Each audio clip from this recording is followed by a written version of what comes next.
Alright, so we have finished the constraint network, and they're doing what they're supposed to be doing, where they break at a proper time and then they hold when on some random pieces.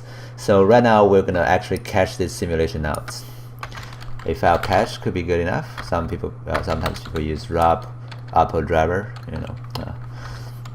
I guess file cache is good enough. Don't want to introduce complications to what we use here. Just file cache should be doing the job quite nicely.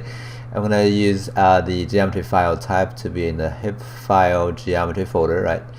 And then I'm gonna name this guy base simulation cache.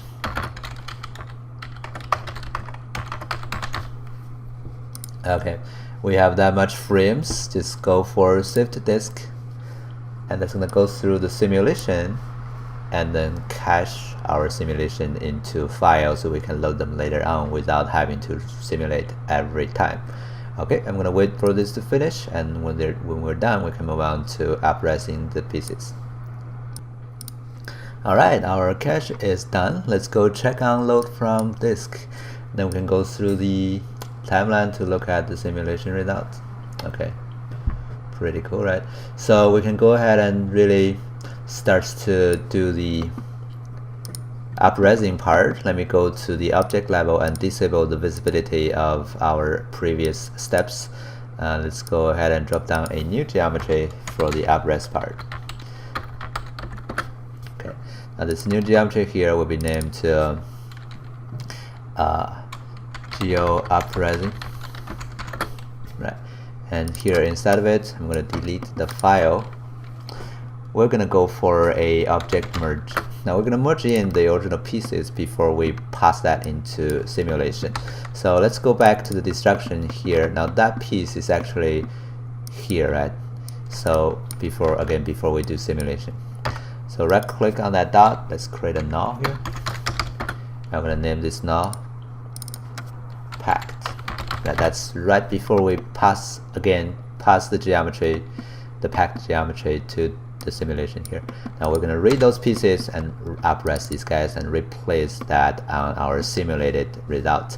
So here after object merge, we're going to actually load it here, right? So let's see, it's fract packed right here, right? So that's the packed result. Again, the pieces without any simulation yet. And then we're going to drop down a delete. Now this is actually a way we can delete some of the pieces using the timeline $f. Just going to delete one of the pieces. Now why we can do that? Because those again are points, right? The packed points. Every point have a ID number. The $f is a number, so it's going to delete the piece with this point number here. So I'm going to actually go for delete non-selected. That's going to isolate actually every individual piece when we go through the timeline. We have 7,000 pieces, so that's only just 115 pieces here. So we're going to actually unpack these guys to get the actual geometry, and then we're going to remesh it. Okay. And we're going to change the target edge length to something really small, like 1,001 or so.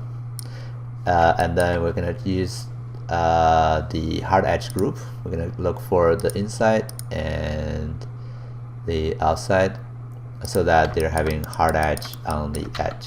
Okay, so this is basically the same shape but rematched to a more complicated geometry.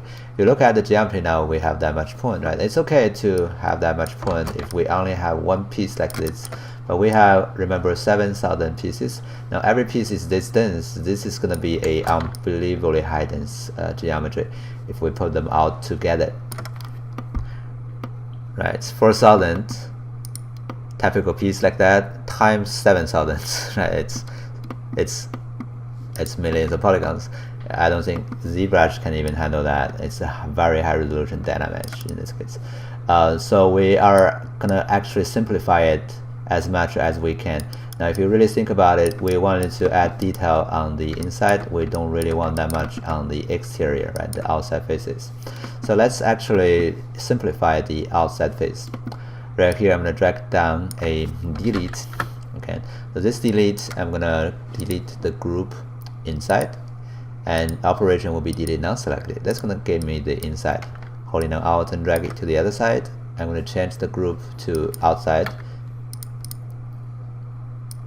and that's going to isolate the outside for me. Now I'm going to keep the inside the way it is. The outside though, I'm going to actually simplify it by doing a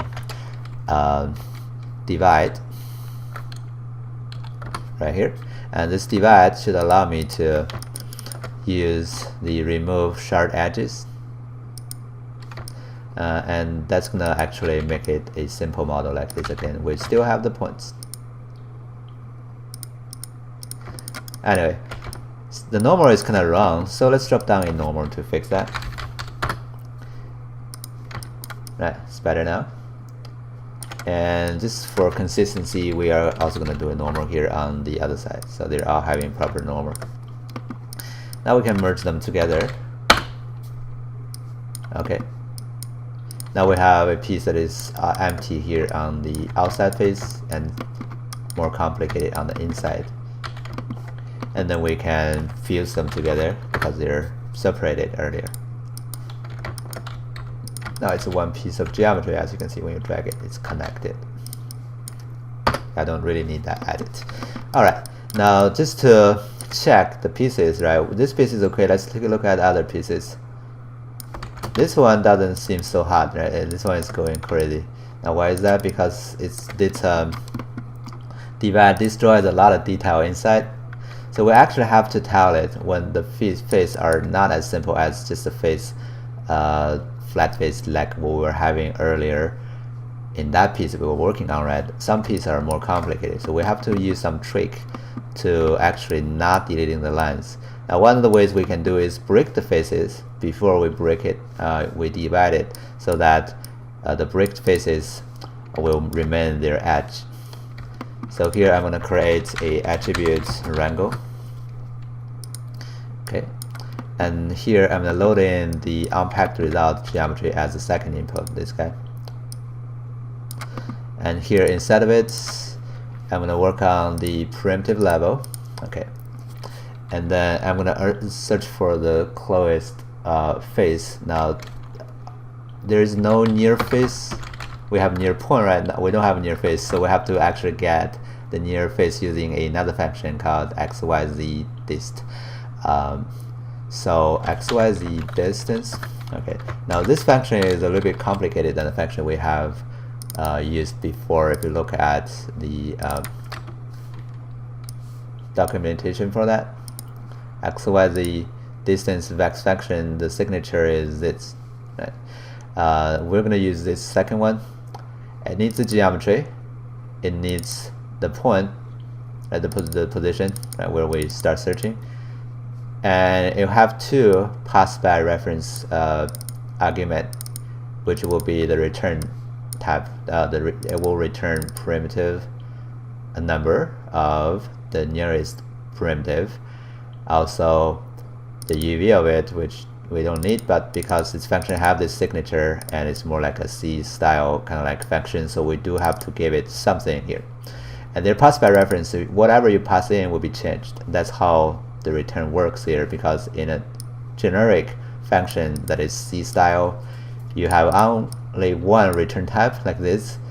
If you want to return multiple things, you cannot just return A, B, C like Python does, right? You can only use pass by reference to kind of like changing the things you passed in, and to get information back using that way. So whatever argument or variable I passed in here, if you have an ampersand in front of it, that means that argument you passed in will be actually passing in the physical address in the memory of that variable and directly change it inside of the function. So whatever is done to this guy inside of the function is done to this guy. Okay, so I'm going to create those two reference pass by reference arguments. So int prim num let's call it near prim num, right? Near prim num. I don't even have to initialize it. It will automatically initialize it with 0 because it does that. Not sure if you can do this. Nah, you cannot.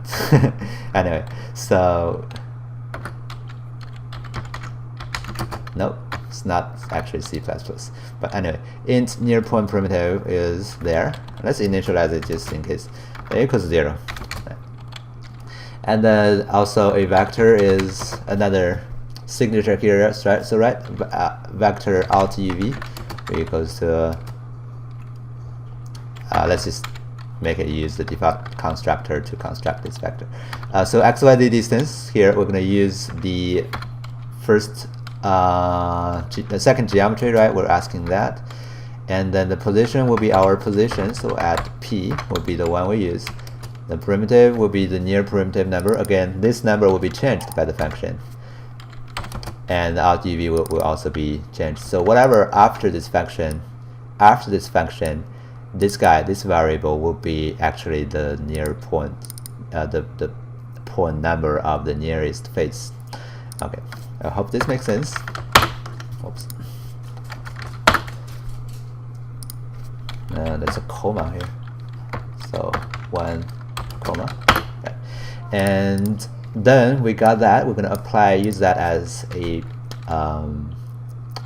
attribute. So I at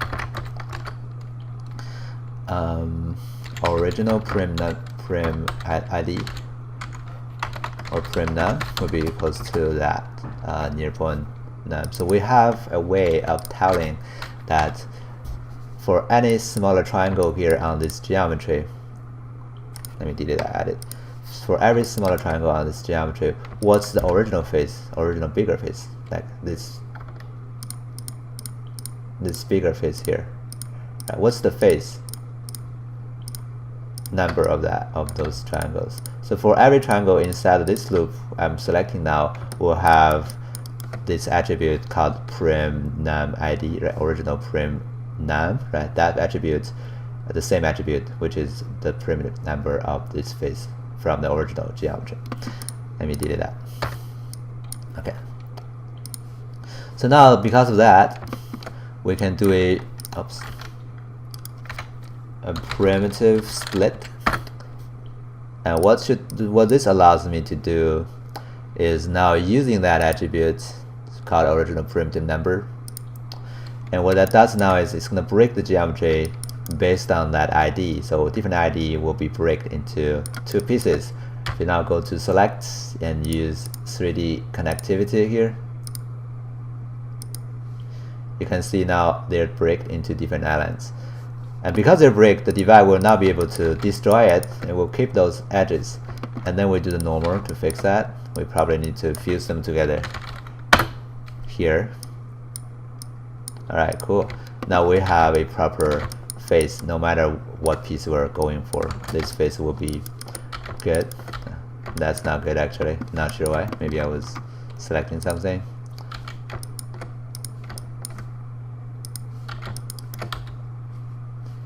Let's just turn on the colorize. Divide. Huh. Not sure what's happening here on this guy. Maybe I have some bad geometry over there.